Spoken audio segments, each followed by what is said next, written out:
Time for another Q&A, guys. Let's get going. Forget it any way I can. Keep on rocking in the free world. 99 problems, but a mortgage ain't one. Keep on rocking in the free world.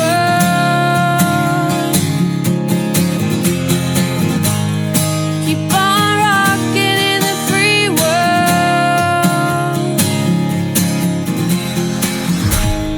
Keep on rocking in the free world. Okay, so, well, first of all, there's the new shirts. This is one of many of the new designs. They come in, you can choose what color shirt you want and choose what slogan you want on the shirt.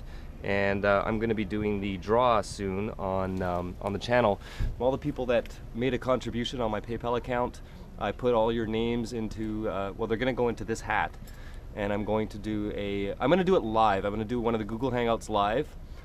Probably in a week, 2 weeks maximum. I'm going to do it after work. I'll put all your names in a hat and I'll pull out the names of the winners who won a free t-shirt just for contributing. It doesn't matter how much you contributed, every name goes into that hat. And I'm going to send you off your new t-shirts, and I'm probably going to make it a monthly thing, guys. So okay, so it's another beautiful day here in Vancouver. It's warm enough for t-shirts. There were people on the beach playing volleyball with shirts off, and it's the end of January, so it's pretty nice here. Sorry to all you guys in New York, but this is why the West Coast is awesome. Okay, let's start with Jessica Christine says, awesome vids, I love the van, it's sick as fuck. I've been wanting to try my hand at living small for a few years now. I just graduated college and want to move to Arizona where my mom's lives and buy a cheap little beat up camper I can fix up. And if I like living small, eventually graduate to a van. Any suggestions for a good AC system for living in the desert? Well, you see, it's warm here, but it doesn't get too hot to the point where I got to use AC very much. In the summertime, I use AC just a couple of times if I'm not parked under shade somewhere. And I'm not the kind of guy that likes the AC, to be honest. I prefer windows open and shade. But if you're going to do that, I would suggest either a very good generator with your air conditioning, or look into the swamp coolers, the RV swamp cooler system. Some of them come in a roof mount system that actually replaces the roof air conditionings on RVs, and they actually run off your water system. They're very cool. It would be a little work installing one, but that might be an option for you. Jack George says, $1,200 per year for insurance isn't much on one vehicle. That's my rate for 3 vehicles. More proof that anything the government is involved with is designed to steal more of your money. Well, Jack, it all depends where you are. Prices for everything is different all around the world, right? Whenever I tell somebody that I only pay $1,200 for full insurance on this, they are blown away at how cheap it is. I used to drive a commuter car before, a long time ago with the job I had, and I have the maximum discount I can possibly get for insurance because I have a perfectly safe driving record. And the commuter car costs 3 times as much as a motorhome. So $1,200 a year is absolute dirt cheap. It's as cheap as you can get. I mean, that's your yearly rent basically. So let's see. Donna Ranger says, you're spot on with your explanation of the RV market. Yeah, that was from my last Q&A video. Blah blah blah blah blah blah blah blah blah blah blah. She says, I want that fireplace in my van, but my tanks are still underneath, and I think I would need to winterize if the weather is below freezing. Yeah, if you're in a part of the continent, Canada or USA, where it goes below freezing often, the fireplace is not going to be enough. That fireplace I have is more of a novelty, and it's just good enough. But from some of the van dwellers around the US and Canada that are farther east from the West Coast, the farther east you go, it seems to get colder. I don't think it would be sufficient. I mean, I love my heat. It's nice and toasty warm in there, but there are, like, the last few nights I haven't even had the fireplace on, so it doesn't get that cold here. But when it does go way below freezing, like when I go up to the ski hills, for example, it's below freezing at night, the fireplace is just enough. I don't have insulation on the windows or any extra, curtains or anything like that, so I wouldn't say the fireplace is good enough if you're in a really cold climate. You would definitely use it as a supplementary heat source, but not as your primary heat source. Now, a wood stove, a real fireplace, wood burning might be a bit different story. You'd be too hot.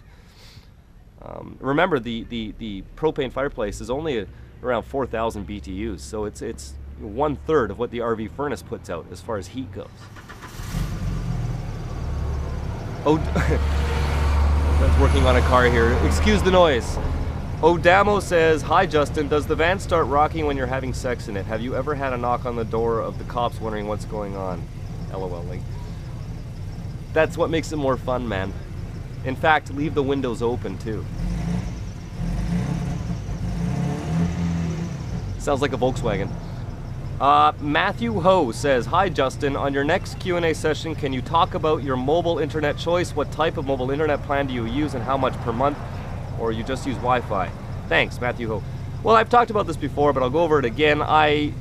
Personally, I like to limit my internet, not because of internet costs, but because I don't want to be in front of a screen. I don't want to be on, look at it, it's beautiful out. The whole world is outside. I don't want to be on the internet every day. I go entire days without going on the internet, and the less I go on the internet, the happier I am.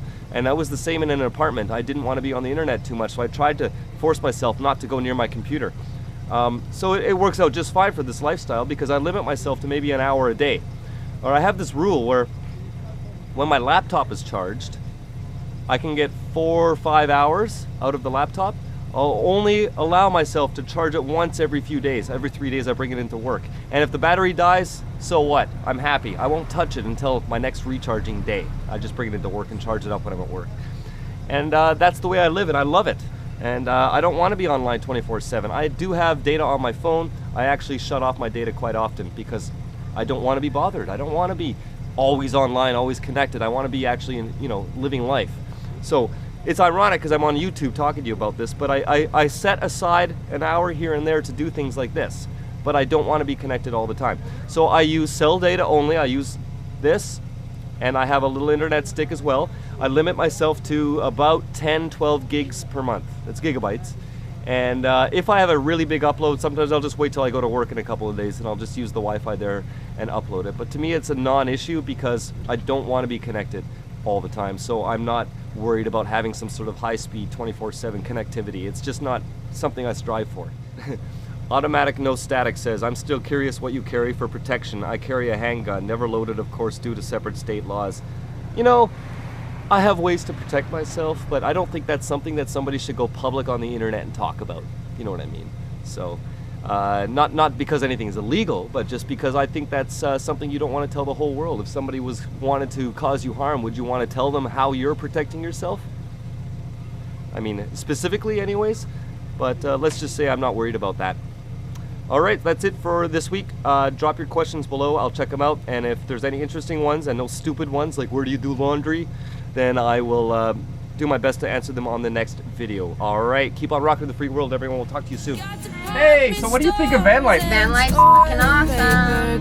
Styrofoam boxes for the ozone layer.